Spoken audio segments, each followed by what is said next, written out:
Welcome, in front of me is a HUAWEI MediaPad T5, and today I will show you how to wipe cache on this device. So to begin, you want to power off the device, so hold power key and then select power off. And once the device shuts off, we will hold power key and volume up simultaneously. So about now. So volume up, power key to get to the recovery.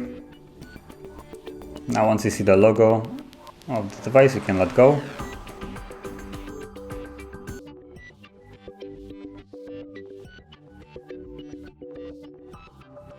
And as you can see at the bottom, you have wipe cache partition. You put it up straight so you can read it better. This is the bottom option right here.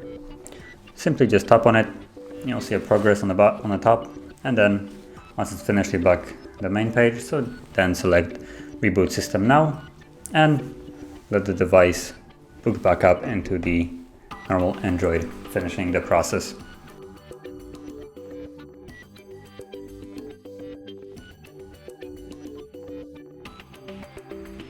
And I have a SIM card, so let me just put in the pin.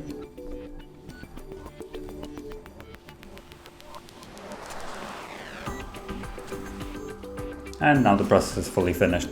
So that is basically how you would wipe cache, and if you found this video helpful, don't forget to hit like, subscribe, and thanks for watching.